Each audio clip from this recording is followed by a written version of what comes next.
This is a graphic I just happened to see. I like to throw these up on occasion as far as some college football. Since 2000, these are the schools with the most 10 wins or more seasons. Since 2000, that was the year, by the way, Oklahoma won the national championship. It seemed like it was just around the corner, but it's been 20 years now, 22 years. But these are the schools. I get this in the email. I get an email to blitzsports.com. It's very informative. Most of it's historical standings and stuff like that, but I like it. And if you don't get it, it's something to think about.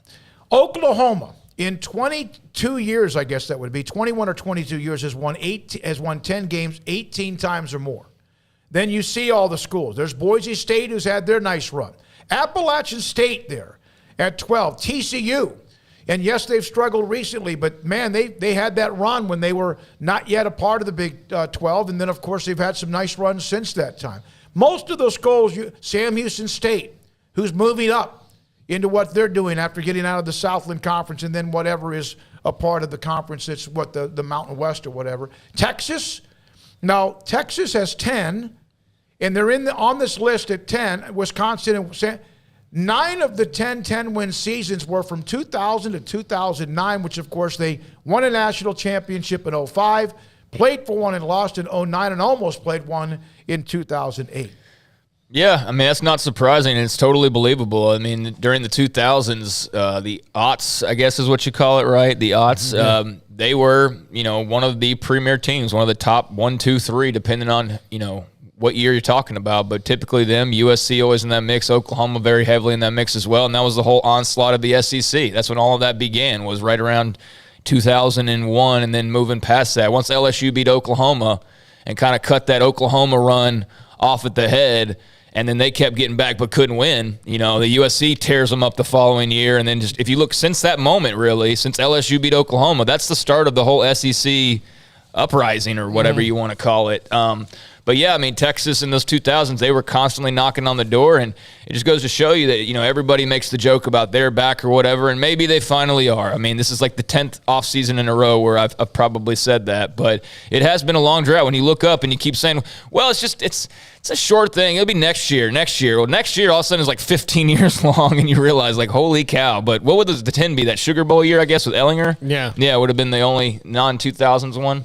But, yeah, that makes sense. I mean, I would have probably picked most of those, I think. And, just interesting to see that, although we do know that winning is not really number one. So anybody seeing that graphic and go, that's why Boise should be in the pack, that's not really going to help them too much. Oh, yeah. And look, it also shows you how hard it is to have 10-win seasons at all. Oh, yeah. Even if you're really good, you can have 9-3. Look at Clemson. Have 9 and, well, I guess I get probably 10 with the bowl game, but you look at a 9-3 and maybe you lose the bowl game. It's hard. It can get away from you real fast. You can have an 8-4 because you lost it, a bunch of offensive linemen, and then your streak of 10-win seasons is over, or you could be like Texas A&M and have 1 and then get kind of perpetually stuck in winning 8 games all the time. It's hard to do.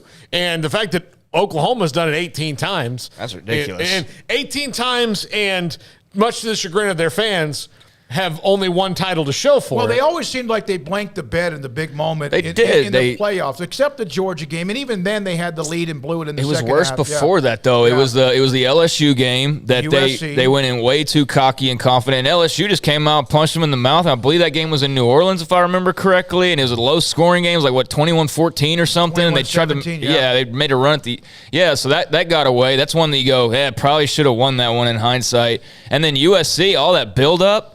And that buildup was really reserved and finally made whole with the Texas game with USC and Texas. That buildup was more suiting of that game because the buildup for Oklahoma and USC, I remember being massive, and then Mark Bradley fumbles that return, and it was just flash flood after that. I mean, it was all Trojans after that bad boy, and that was a blowout game. But, yeah, I mean, they had a couple of those games, and then, knock on the door in the playoff, like you said, and just can't get over that hump for whatever reason. Bob Stoops wasn't able to do it. Lincoln Riley couldn't break through, and now we'll see if Brent Venables can.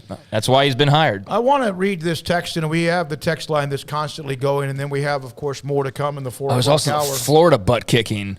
Yeah, Hernandez and Tebow and all those cats just beat the dog mess out of them. Knock on the door. Florida State for years, Paul, were so close. Nebraska, even after their first 2 in the 60, 70, 71, then they got close so many times, and they just couldn't. But he keep knocking on the door. You never know. A Clemson all of a sudden runs off a few, and sometimes that happens. From the 7